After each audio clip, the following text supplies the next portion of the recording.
بسم اللہ الرحمن الرحیم۔ حضرات، آج مختصر بخاری شریف کی حدیث نمبر 212 کا مطالعہ کریں گے، اور یہ ترتیب کے لحاظ سے بخاری شریف کی حدیث نمبر 313 ہے۔ اس میں یعنی جب عورت حیض سے فارغ ہو تو جب وہ غسل کرے گی تو اس کے بعد عورت کو خوشبو لگانے کی اجازت ہے، اگرچہ وہ عورت حالت عدت ہی کے اندر کیوں نہ ہو۔ تو اس حالت میں بھی عورت کو جب وہ حیض سے فارغ ہوگی تو اس کو خوشبو لگانے کی اجازت ہے۔ عن ام عطیہ رضی اللہ عنہا قالت کننا ننہا ان نحد على میت فوق ثلاث الا على زوج 4 اشہر و10 ولا نکتحل ولا نتطیب ولا نلبس ثوبا مسبوغا الا ثوب عصب وقد رخص لنا عند الطهر اذا اغتسلت احدانا من محیزها في نبذة من قسط اسفار وكنا ننهى عن اتباع الجنائز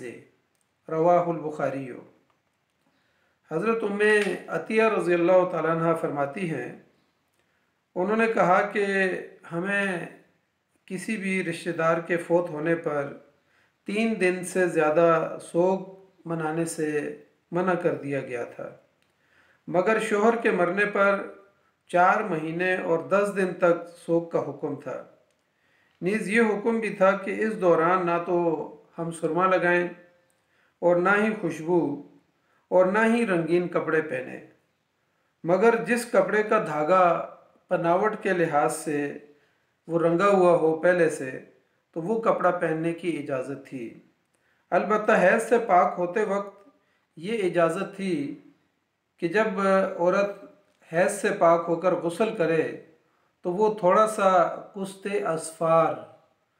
خوشبو کی ایک خاص قسم ہے، اس کو لگانے کی اجازت تھی، اس کو استعمال کر سکتی تھی۔ اس کے علاوہ جنازے کے ساتھ جانے کی بھی ممانعت کر دی گئی تھی۔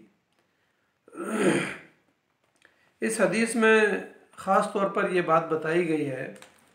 کہ زمانہ جاہلیت میں عورت اپنی عدت کیسے گزارتی تھی، لیکن اس کے مقابلے میں اسلام نے عورت کو عدت گزارنے کا جو طریقہ بتایا ہے وہ بھی اس حدیث کے اندر بتایا گیا۔ اور یہ حدیث چونکہ کتاب الحیض کی ہے، اور حیض سے فارغ ہونے کے بعد عورت کو جب وہ پاک ہو جائے گی، غسل کر لے گی، تو اس کے بعد تھوڑی سی اس کو خوشبو لگانے کی اجازت ہے، اگرچہ وہ حالت عدت کے اندر ہی کیوں نہ ہو۔ اس حدیث میں جو راوی ہیں ام عطیہ رضی اللہ تعالیٰ عنہ سے یہ حدیث روایت ہے، اور ان کا اصل نام نصیبہ بنت الحارث، یہ ان کا نام آیا ہے روایات کے اندر، اور یہ بہت ہی فاضلات میں سے تھیں اور بہت ہی سوشل قسم کی خاتون تھیں، اور ان کے بارے میں یہ مشہور ہے کہ یہ ہمیشہ بیمار خواتین کی تیمہ داری کرتی تھیں، اور اسی طریقے سے زخمیوں کی مرہم پٹی بھی کرتی تھیں، اور مردہ خواتین کو یہ عموماً جو ہے نا یہ غسل دیا کرتی تھیں، اور ان سے نبی اکرم صلی اللہ علیہ وسلم کی 40 احادیث مروی ہیں۔ اس حدیث میں دوسری بات یہ بتائی گئی ہے کہ عام جو رشتہ دار انسان کے بھائی ہیں، بہنیں ہیں، والدین ہیں، بچے ہیں، کوئی بھی اگر رشتہ دار فوت ہو جاتا ہے تو اس میں 3 دن کے سوگ منانے کے بارے میں کہا گیا ہے کہ زیادہ سے زیادہ انسان 3 دن تک سوگ منائے گا، اور اس کے غم میں بیٹھے گا، تعزیت کے لیے لوگ آئیں گے، اور 3 دن تک جو ہے نا وہ گھر میں بیٹھیں گے۔ اس کے بعد عام معمولات زندگی کی طرف انسان منتقل ہو جائے گا۔ اسی طریقے سے جس میت کے گھر میں یعنی میت ہوئی ہے، جس خاندان کے گھر میں، تو اس خاندان کے گھر میں عموماً یہ دستور بھی ہے اور روایات بھی ہیں کہ 3 اوقات تک کھانا جو ہے نا وہاں نہ بنایا جائے، اور ان کے رشتہ دار، اور آج ہمارے معاشرے کے اندر یہ دستور ہے، اور مسلمان خصوصاً اس بات کا اہتمام کرتے ہیں کہ جس خاندان کی میت ہوتی ہے اس گھر میں 3 دن تک کھانا نہیں بنتا،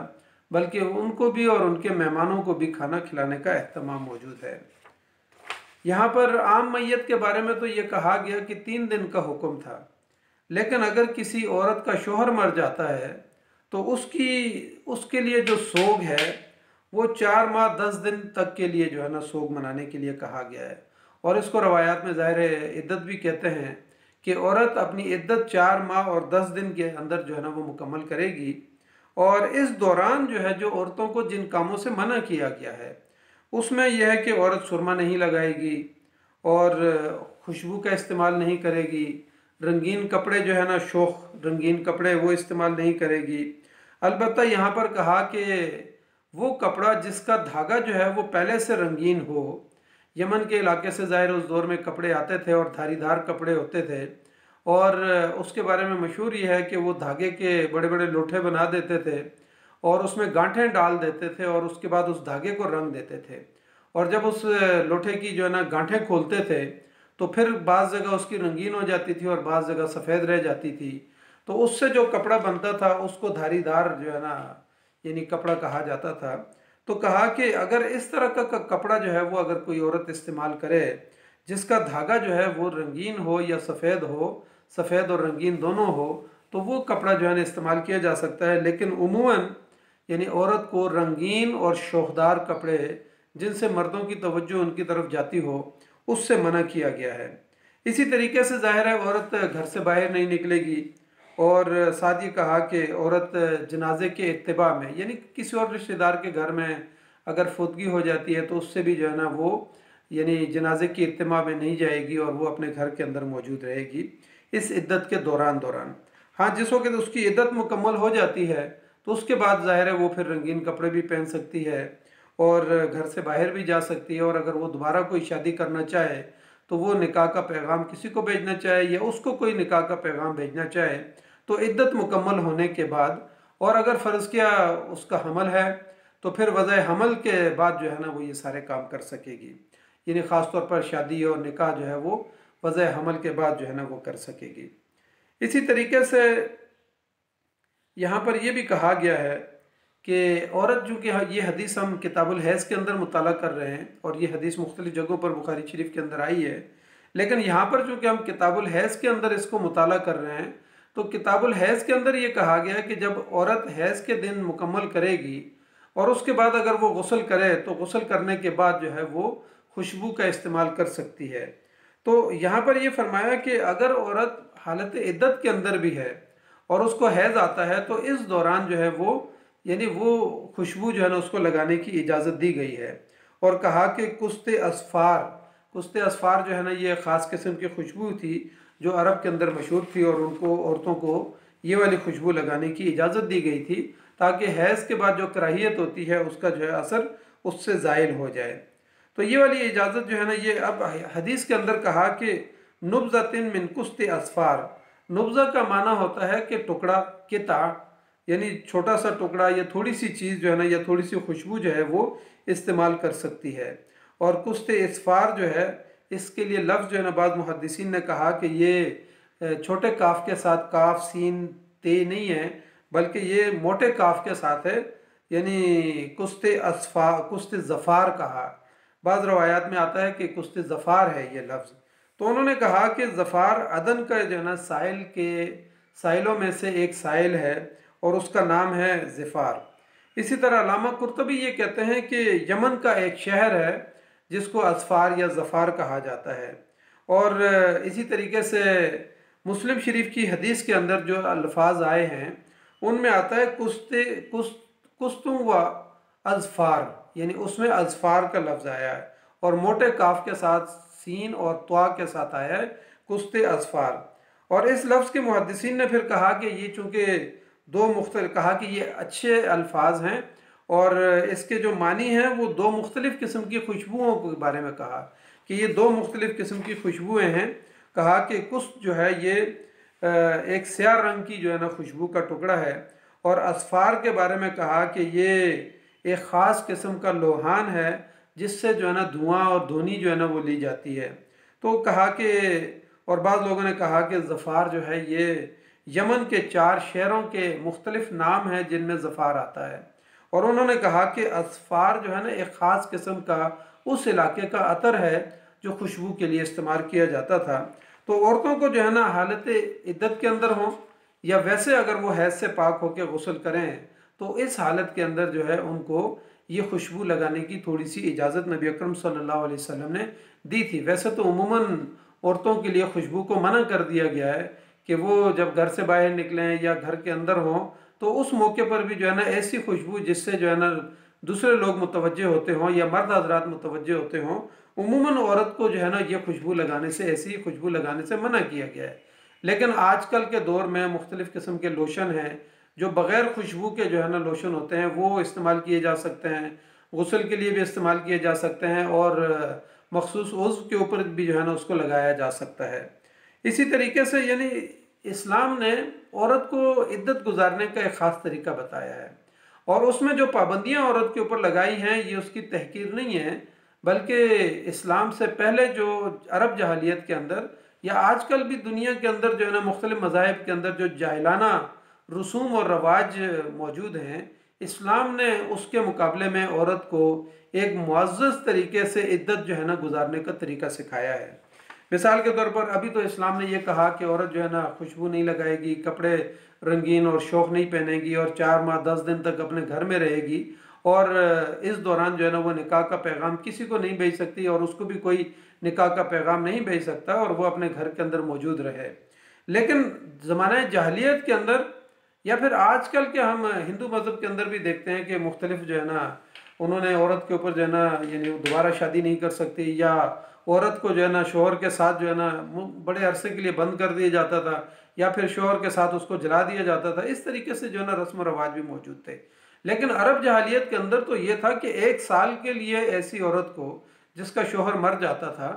تو عرب جاہلیت کے اندر اور اس زمانے کے جو جاہلانہ تصورات تھے، وہ عورت کو ایک کالی کوٹری کے اندر، تاریک کمرے کے اندر بند کر دیا جاتا تھا، اور پورے 1 سال تک وہ اس کمرے کے اندر بند رہتی تھی۔ اس کو غسل کی اجازت نہیں تھی، کپڑے نہیں تبدیل کر سکتی تھی، اور 1 سال کے بعد جب وہ یعنی اس حالت میں اپنے کمرے سے نکلتی تھی تو یعنی جس نے پانی کا استعمال نہ کیا ہو، غسل نہ کیا ہو، کپڑے نہ تبدیل کیا ہو، تو سال کے بعد جب وہ اپنے کمرے سے اس کالی کوٹلی سے نکلتی تھی تو اس کے جسم سے تعفن جو ہے نا وہ نکلتا تھا، اور ایک خاص قسم کی بدبو جو ہے نا اس سے پیدا ہو جاتی تھی۔ اور عرب جاہلیت کے اندر یہ بات تھی کہ ایک پرندے کو جو ہے نا وہ پکڑ کے لاتے تھے اور اس عورت کے جسم کے ساتھ جو ہے نا اس کو مس کرتے، اور وہ پرندہ اس بدبو کی وجہ سے جو ہے نا مر جاتا تھا، بے ہوش ہو جاتا تھا، مر جاتا تھا۔ اور پھر اس کے بعد جو ہے نا عدت سے نکلنے کے لیے ان کے ہاں ایک خاص جو ہے نا وہ روایت تھی کہ عورت کے ہاتھ میں جو ہے نا بکریوں کی مینگنیاں دیتے، اور وہ اپنے کندھے سے جو ہے نا اپنے ہاتھ سے کندھے کے اوپر سے ان مینگنیوں کو پیچھے کی جانب پھینکتی، تو اس کا مطلب یہ ہوتا تھا کہ اس نے اپنی عدت مکمل کر لی ہے اور اب وہ عدت سے باہر آ گئی ہے۔ تو یہ جو ہے نا عرب جاہلیت کے اندر ایک یہ تصور، اس سے پہلے یہود و نصارہ کے اندر یہ تصور پایا جاتا تھا، لیکن اسلام نے ان تمام زمانہ جاہلیت کے رسوم و رواج کو ختم کر کے عورت کو جو ہے ایک معزز طریقے سے عدت گزارنے کا طریقہ سکھایا، کچھ پابندیاں بھی لگائیں، لیکن جب وہ عدت مکمل کر لیتی ہے تو اس کے بعد عورت کو گھر سے نکلنے کی اجازت ہے، وہ اپنے رشتہ داروں کے ہاں جا کے ٹھہرنا چاہے یا اسی گھر میں ٹھہرنا چاہے اس کو اس بات کی بھی اجازت ہے، وہ دوسرا نکاح ثانی اگر کرنا چاہے اس کی بھی اسلام نے اس کو اجازت دے دی۔ بلکہ عرب تو اسلام کے بعد، نبی اکرم صلی اللہ علیہ وسلم کی بعثت کے بعد، عرب تو اس حد تک جو ہے نا چکنا ہو گئے تھے کہ جب کوئی ان کی بیٹی یا بہن اگر کوئی بیوہ ہو جاتی تھی تو فوراً دوسرے کے پاس خود پیغام نکاح لے کے چلے جاتے تھے اور ان کو کہتے تھے اور عورت کو ترغیب دیتے تھے کہ آپ جلد نکاح ثانی کر لیں۔ تو یہ اسلام نے جو ہے نا ایک بہترین طریقہ پاکیزگی کا،